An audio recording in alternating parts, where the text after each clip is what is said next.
माननीय मुख्यमंत्री आमर राज्य सभापति सांगरे आमर केंद्रीय प्रभारी सांगरे गत काली सुनाबेड़ा गस्त करथिले। सुनादेईंकर आशीर्वाद नेले एवं सेठी जलप्रपातर चर्चा आलोचना हेछि। उपका गंगा पातल गंगार चर्चा आलोचना हेछि।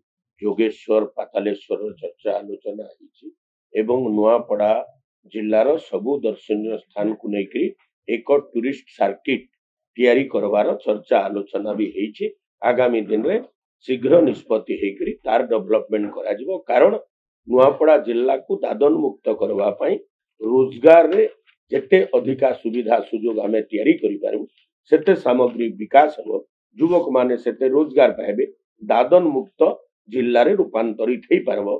तेणु इरिगेशन को भी गुरुत्व दिया हेछि। आपण माने जानिथिबे चांदोपला 1-2 मेगा लिफ्ट पॉइंट मंजूर है नथिला। माननीय मुख्यमंत्री आपणकर इरिगेशन मिनिस्टर संगरे से फाइनेंस मिनिस्टर एका संगरे दीटा मंजूरी देले एवं चांदोपलार 1-2 मेगा लिफ्ट पॉइंट मंजूर है। 3180 हेक्टर जमी इरिगेटेड हेबा पई पुणी 650 कोटी टंका इरिगेशन पई घोषणा है। इरिगेशन जेते बढ़ो सेते दादन मुक्त हेबो। आपण माने जानिथिबे लोरिंद्र इरिगेशन प्रोजेक्ट कांग्रेस वाला कहबे, बीजेडी वाला कहबे कि खाली स्वप्न देखिथिले, आमे चिंता करिथिलु। स्वप्न देखले हुए नहीं, बाहा हेबा को पड़े।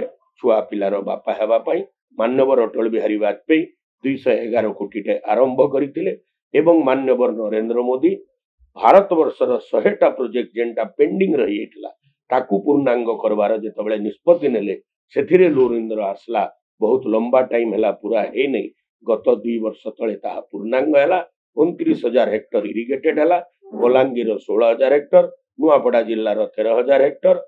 ये सबु व्यवस्था रे भारतीय जनता पार्टी गंभीरतार सह निजर कार्य योजना जारी रखी दादन मुक्त समाज निर्माण करवा। देश विदेश रो कोण अनुकोण टेक्निक खबर देखंतु आम सह यूट्यूब, फेसबुक और इंस्टाग्राम रे आमको देखंतु। लाइक, शेयर और सब्सक्राइब करने को आद्यम भूलंतुनी।